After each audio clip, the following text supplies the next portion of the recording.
Voilà. Salut frères et sœurs, restez bénis. Donc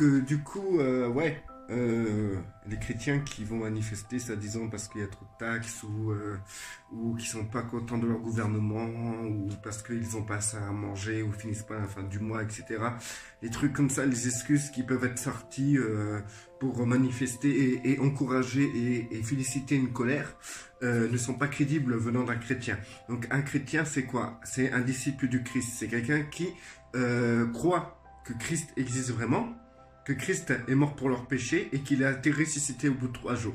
Et que Christ n'a pas laissé tous ceux qui croient en lui tout seuls dans la nature, dans le monde. Mais qu'ils sont tous ancrés en Christ et qu'ils ont tous la protection de Dieu en tant que Père et qui aussi bénéficient de tous les privilèges qu'un enfant de Dieu peut avoir. Donc du coup, le Christ nous a laissé des promesses. Et c'est pas un menteur. C'est pas un homme pour mentir. C'est un homme, mais c'est pas un menteur. Et les promesses qu'il a données sont tirées tout droit de son Père Céleste. Et Dieu n'est pas un homme pour mentir. Donc du coup, tous ceux qui se manifestent et qui veulent montrer qu'ils sont mécontents, qu'ils ont peur de l'avenir, qu'ils ont peur de manquer à manger, qu'ils ont peur de manquer de quoi que ce soit, c'est des personnes qui ne croient pas le Père Céleste, qui ne croient pas ce que le Christ a dit au nom du Père Céleste. C'est des personnes qui se disent chrétiens, mais qui n'ont aucune foi envers leur Créateur.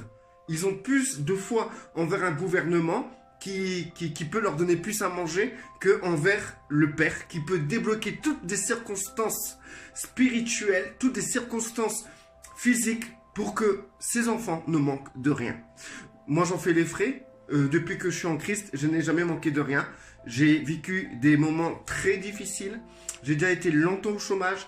Je me suis retrouvé sans emploi. J'avais du mal à trouver une stabilité dans cette société, mais je n'ai jamais rien manqué.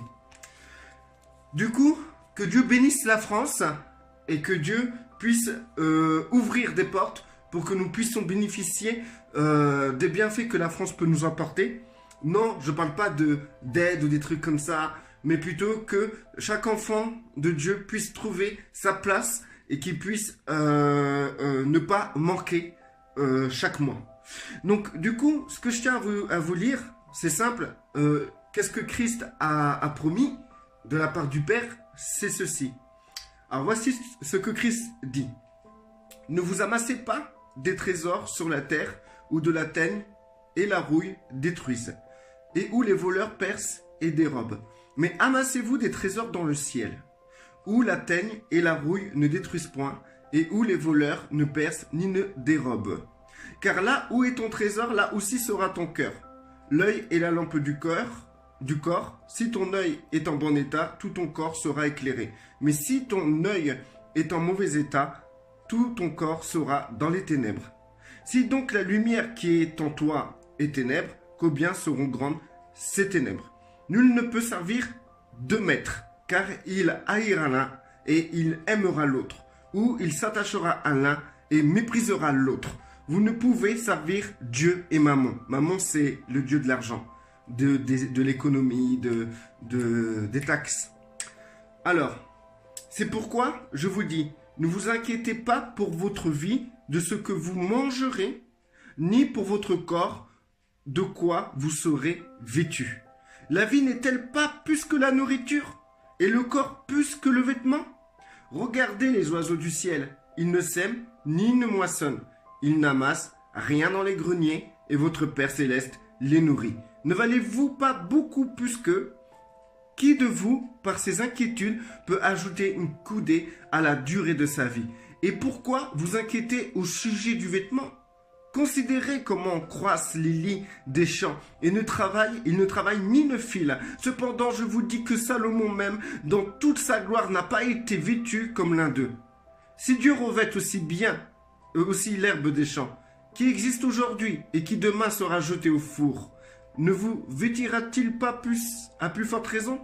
Gens de peu de foi. Ne vous inquiétez donc point, et ne dites pas, que mangerons-nous? Que boirons-nous? De quoi serons-nous vêtus? car toutes ces choses, ce sont les païens qui les recherchent. Votre Père Céleste sait que vous en avez besoin. Cherchez premièrement le royaume et la justice de Dieu, et toutes ces choses vous seront données par-dessus. Ne vous inquiétez donc pas du lendemain, car le lendemain aura soin de lui-même. À chaque jour suffit sa peine.